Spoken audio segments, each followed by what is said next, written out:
Reverse engineer your competitors' top content. In the previous video, I mentioned that you're going to have to mix in your original content. Now, the question that's probably on the top of your minds is, how do I know which content to produce? Well, there are two ways to do this, like I mentioned earlier in this training. You can try to figure out things on your own and engage in all sorts of experiments, or you can just simply allow your competitors to do your homework for you. I hope you can see which path is the easiest. It should be obvious. If you are sending the very best content on your niche, your original content must be at the same level or better. Otherwise, your followers are not going to take the bait. They're not going to trust your brand. They appreciate the fact that you're collecting all this information, and they're probably going to stick around and follow your social media accounts. However, you can't count on them to do much of anything else. There's really no incentive for them to join your mailing list. Why should they? Your content is not that great. They only need to compare the kind of original content you produce with the other top-notch third-party stuff you're sharing to see your weakness. Do you see the problem here? You have to produce top content if you want your brand to be credible. Thankfully, this is easier than you think. Simply reverse engineer your competitors. Look at their most successful stuff. How do you know? Look at the social media indicators of their content. How many likes does their top content get? How many shares? Is there any other indicator that shows that this content actually has traction? Maybe you should pay attention to the number of comments for that content. Maybe you would want to run a backlink checker on a piece of content and see how many other blogs or websites link to that piece of content. This is how you measure the overall success of any single piece of content so you can use it as a template, if you will, for your own content. I'm not saying that you should rip it off. Instead, I'm encouraging you to use it as a starting point and come up with something so much better. Focus on what works. When you look at your competitors' most social pieces of content, you are basing your own original content on themes and topics that actually work. They have traction with your target audience members. You're not wasting money or time taking wild guesses. This is one of the most common mistakes social media marketers make. They think that they have the best ideas regarding hot content in their niche, so they come up with all sorts of content that they think is just plain awesome, only to fall flat on their faces. I'm telling you, for every 100 pieces of those types of original content, maybe 10 would gain any sort of respectable traction in your niche. It's too expensive, and it burns too much time. Thankfully, there is a better way. You just need to reverse engineer your competitors' most successful content. Use that as a starting point. You can adjust them. You can modify them. You can come up with your own variations. But at least you get a head start. At least you're in the ballpark when you start off. You're not just taking random shots in the dark. Learn from your own success. After you have started curating and mixing in your original content, pay attention to your statistics. They should tell you which of your content gets the most love. If you notice that a handful of your curated third-party content gets a lot of retweets, shares on Facebook, or any other indication of social media engagement, pay close attention to those pieces of content. At some level or another, they struck a nerve. They caught your audience members' attention in a very positive way. Find these successful curated pieces of content and create original versions of them. Similarly, if you have many different original pieces of content, only a handful of them will be really successful. Pay attention to those. Find them. Once you've identified them, create more of them. Focus on the same themes and present similar information the same way. The key here is to focus on what works and expand it and grow it. Ditch the stuff that failed. Build on your strengths. Create derivative, cross-platform variations of your most successful content. Now that you have a clear idea of how to create content that has proven traction, don't just keep reverse engineering it. While you need to continue doing that, you also have to do something else. Create derivative or cross-platform versions. For example, one particular type of blog post does well on all your social media accounts. Identify its themes, pay attention to its patterns, and come up with another blog post. See if that works. If you achieve the same level of success, you're onto something. This is not a fluke. This is not a one-time thing. You have struck on a theme that your audience members readily enjoy. The next step is to take things to a whole other level. Instead of just cranking out yet another blog post, create videos about that theme, make specialized diagrams, produce infographics. Take these materials and share them on social media platforms that specialize in those formats. For example, for blog post URLs, share them on Twitter and Facebook. For videos, share them on YouTube. For diagrams and infographics, share them on Pinterest. Drilling even deeper, Look at your hottest blog posts and strip out key questions and use these as leads or titles for tweets. Tweet the same content several times over the course of a week. Of course, don't drop it all in 1 hour, but space them out. Still, when you use the right questions, you become very visible on Twitter. Pair these with the right hashtags. The bottom line, the great thing about content curation is you save a lot of money, but you are also positioning yourself to build on your strengths. You focus on things that you're doing right and figuring them out so that you can predictably produce successful content.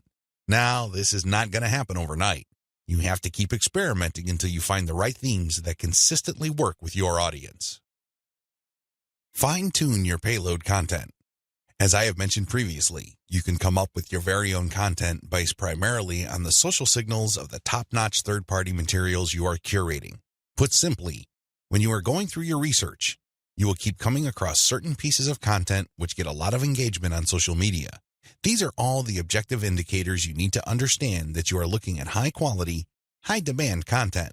At that point, you can come up with your own version of that content. You can use it as a template, so to speak. Another approach would be to just do curation first. You just take all the high-quality third-party content with great social signals and put them all on auto-publish on your social media accounts. You run this curation campaign for several weeks. Soon enough, you will see a pattern. Eventually, you will see that some of these materials get a lot more engagement than others. At that point, you can then come up with your own version. Personally, I pick my own content using both methods.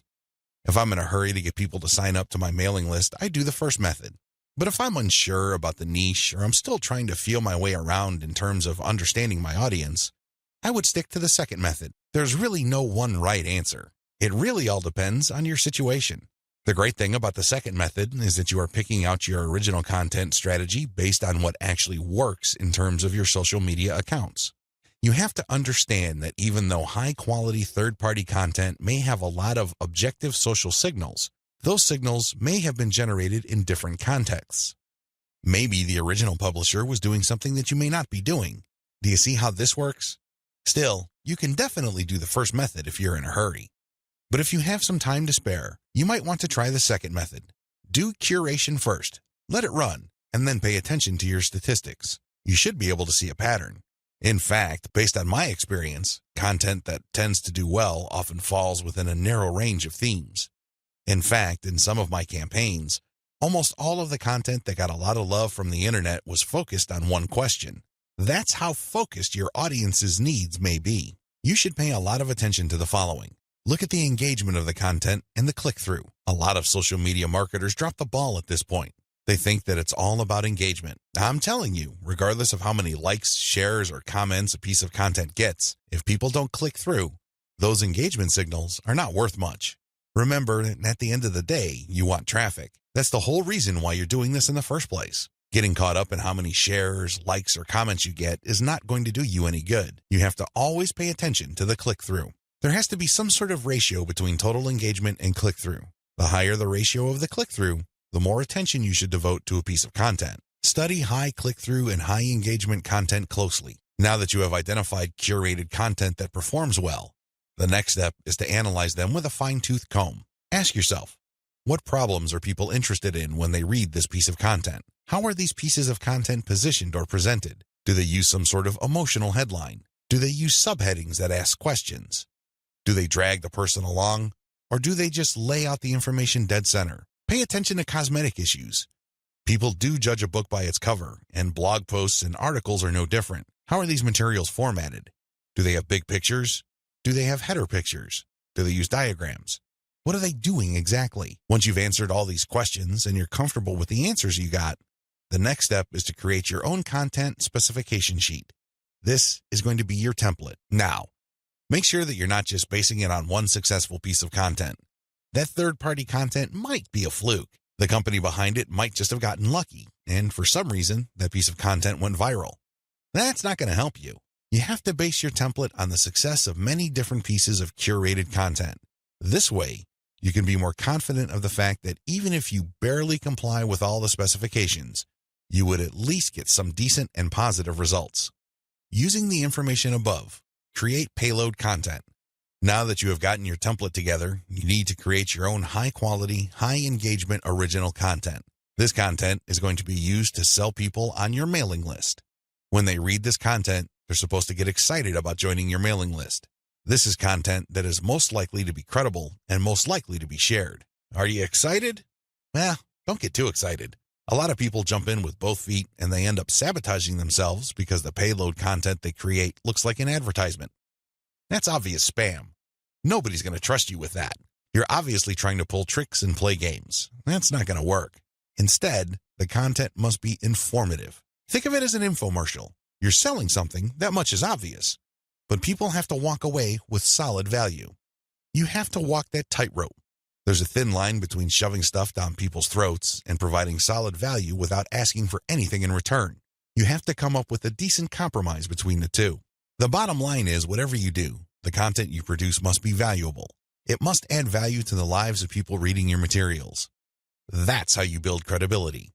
That's how you get people to get excited about your mailing list. Remember, your list is supposed to add value to their lives. It's going to be very hard to give that impression when the content that you share is worthless. I hope you can see that. I'll see you in the next video.